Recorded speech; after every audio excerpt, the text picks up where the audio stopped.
Hello, this is Dr. Nath, and in this video we'll be talking about one of the major problems that occurs in patients with obstetric brachial plexus injury, and that is a particular shoulder problem that results in dislocation of the affected shoulder and then ultimately disability, pain, and lack of function that comes along with that.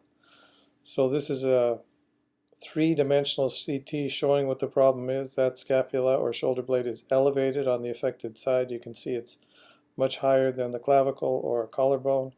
And on the uninjured side, here's the clavicle or shoulder blade, and it's in its natural position, which is lower than the clavicle or collarbone. And this elevated scapula is called a shear deformity. That stands for scapular hypoplasia, elevation, and rotation.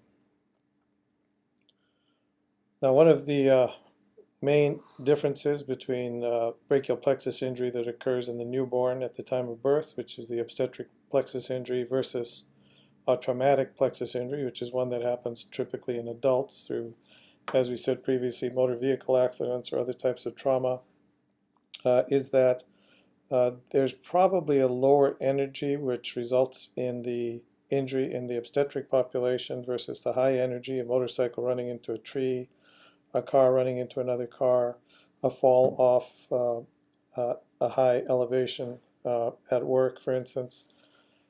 And another major difference is that in the obstetric injury we have growth issues. That is, the limb is growing exponentially rapidly from the time of birth for the next several years, whereas of course in adults there aren't any growth issues. So even though the energy may be less in the obstetric plexus injury, it results in a different type of problem, which is a growth problem, and we'll talk more about that in the upcoming slides.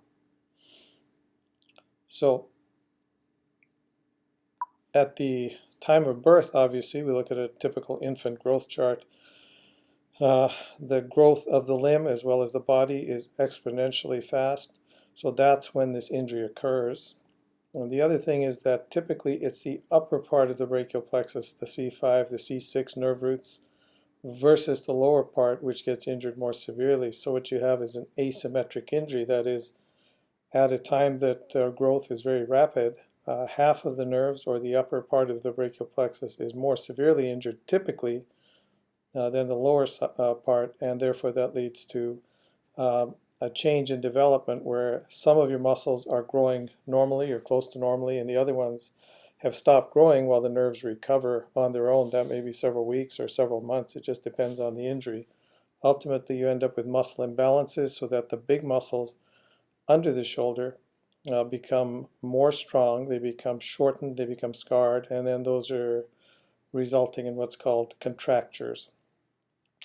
That next leads to changes in the shoulder joint, which we'll talk about in more detail in the next few slides.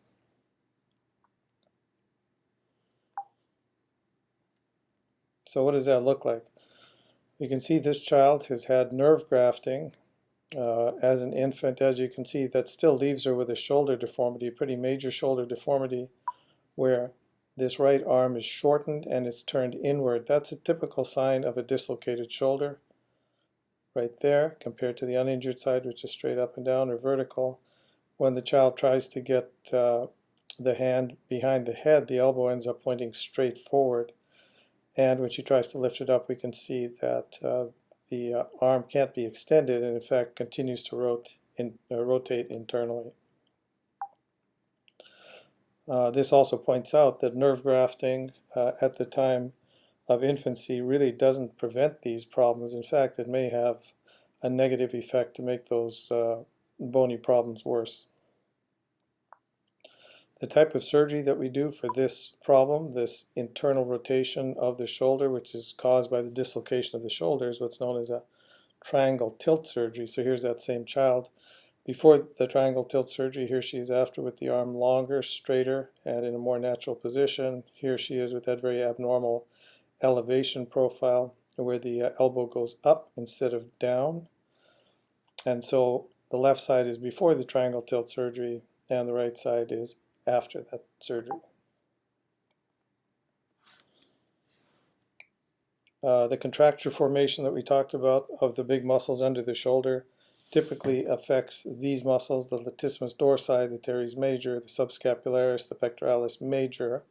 These are all large muscles that exist under the arm, and so their net effect is to pull downward and inward, and that's what ultimately results in the dislocation.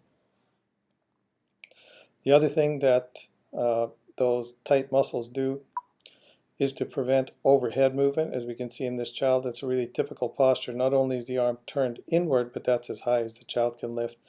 For that particular problem, the inability to lift up overhead, that's the modified quad surgery, and we'll talk about that in a later video in more detail. So this is the bony deformity that's caused by those muscle imbalances, what we call the shear deformity. Again, I said that's scapular hypoplasia, elevation, and rotation.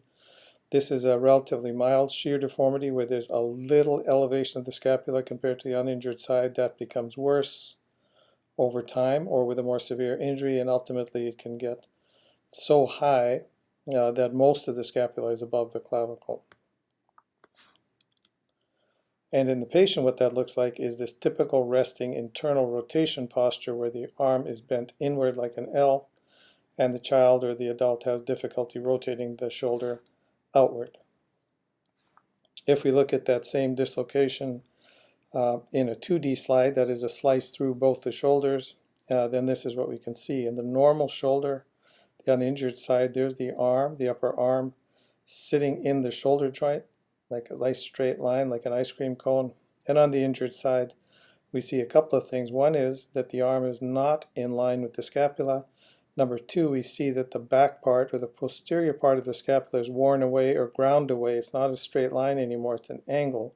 And that's caused by the abnormal position of the shoulder joint. And in the child, that's what this looks like again. Internal rotation, this inability to rotate externally. Now the triangle tilt surgery is designed to correct that problem. So here's this child prior to the triangle tilt surgery, and here she is afterwards with the arm and the shoulder in a more neutral position. Another child, the upper slides are before the triangle tilt surgery, the lower slides are after the triangle tilt surgery. Here's the resting arm, L-shaped internal position. Here she is afterwards with a nice straight long arm. You can see that abnormal movement of the elbow when she tries to get the hand to the mouth, and here it's much more normal, and that can be improved with therapy. Trying to get the arm supinated or the palm supinated, that is palm up, is impossible with the shoulder dislocated. And here she is able to do that in a better way, again, after the triangle tilt surgery.